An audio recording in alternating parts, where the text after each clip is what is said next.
दोस्तों आज इस वीडियो में हम आपको प्लाजो में इलास्टिक डालना बताएंगे। तो उसके लिए हमने प्लाजो को बना लिया है, एकदम फिटिंग कर ली है हमने इसकी। इसमें अब हम सिर्फ इलास्टिक डालने के लिए कपड़े को मोड़कर उसकी जगह बनाएंगे और इलास्टिक को डालना बताएंगे। तो सबसे पहले हम इस तरह से अपने कपड़े को मोड़ लेंगे और इलास्टिक हमारी 1.5 इंच चौड़ी है, तो उसके लिए हमें उसी तरह से इसकी जगह भी बनानी होगी। तो चलिए पहले हम इलास्टिक को डालने के लिए इसकी जगह बना लेते हैं। सबसे पहले हमने कपड़े को इस तरह से रखा हुआ है। अब हम यहाँ से इसको थोड़ा सा मोड़ लेंगे और फिर दोबारा से हम 2 इंच पर इसको यहाँ से मोड़ेंगे। इस तरह से हमें इसको 2 इंच पर मोड़ना है अंदर की साइड में, क्योंकि हमारा जिससे कि इलास्टिक आसानी से जा सके और सिलाई भी लग सके। तो इस तरह से हम इसको बनाएंगे और बराबर से सिलाई लगाएंगे। अब ये जो हमने जेब को बनाया था ऊपर की साइड में हम इसको भी यहाँ पर लगाकर सिलाई लगा देंगे, तो जेब हमारा अच्छी तरह से अपने स्थान पर सेट हो जाएगा। इस तरह से जेब की भी सेटिंग हो जाएगी।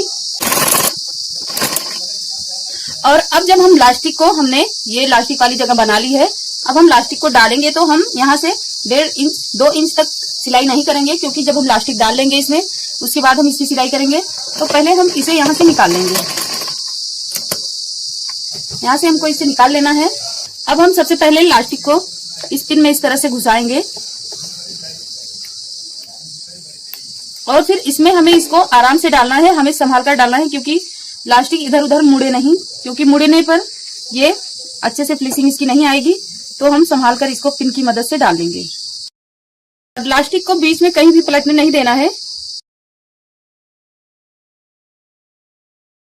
तो दोस्तों अब ये जो हमने इलास्टिक डाल ली है उसको हम यहाँ से इस तरह से रखेंगे और पिन से इसको एक बार लगाएंगे, क्योंकि अभी हम जब इसको सेट करेंगे तो ये इसका पलटने का डर रहता है। तो पहले हम इसको इस तरह से पिन लगा लेंगे और फिर इसको हम पूरा अच्छी तरह से सेट कर देंगे, जिससे कि ये पलटने का चांस ना हो। और वैसे हमने इलास्टिक को संभाल कर डाला था, इसमें पलटने का कोई चांस है भी नहीं। तो इस तरह से हमारा ये प्लाजो का इलास्टिक बना हुआ है। अब हमें इस पर ऊपर से फिर से सिलाई लगानी है। हमने इसको अच्छी तरह से सेट कर लिया है। तो दोस्तों अब आप देख सकते हैं हमारा ये इलास्टिक एकदम अच्छी तरह से डल गया है और पलटने का कोई चांस नहीं है, क्योंकि हमने इसको बहुत संभाल कर डाला था। अब हम यहाँ से इसको इस तरह से खींच लेंगे और जो हमने पिन लगाई हुई थी उसको हम निकाल देंगे। और यहाँ से हम इलास्टिक पर दोनों को लगभग 1 इंच के बराबर इस तरह से रखेंगे और मजबूती से सिलाई लगा लेंगे।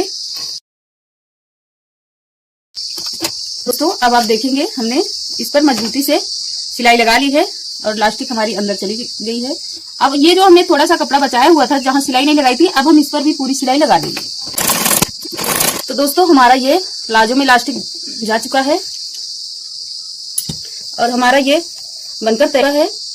अब हम इसमें ऊपर से एक सिलाई लगाएंगे। ये वाली सिलाई हमें बहुत ही सावधानी से लगानी है, क्योंकि इस सिलाई को हमें कुछ दूसरी तरह से लगाना होता है। तो सबसे पहले हम इसको एकदम बराबर से कर लेंगे कि कपड़ा कहीं कम या ज्यादा ना हो। तो कपड़े को हमने बराबर से कर लिया है। अब से हम इसको रखेंगे और यहाँ से शुरू करेंगे सिलाई लगाना। बीच से एक सिलाई लगाएंगे, यहाँ से सुई को दबा लेंगे। पहले हमें सिलाई नहीं चलाना है, सुई को नीचे की तरफ दबा देना है कपड़े को।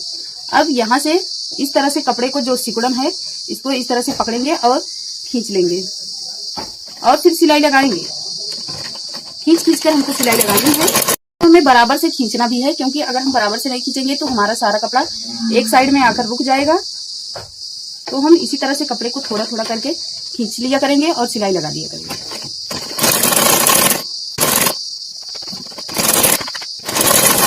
तो दोस्तों अब इसी तरह से हमने खींच कर सिलाई को लगा दिया और अच्छे से सिलाई हमारी लग भी गई है।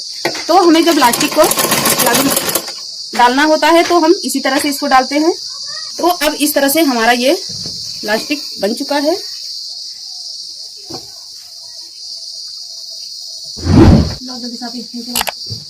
ठीक है, थंबनेल बनाओगी तू।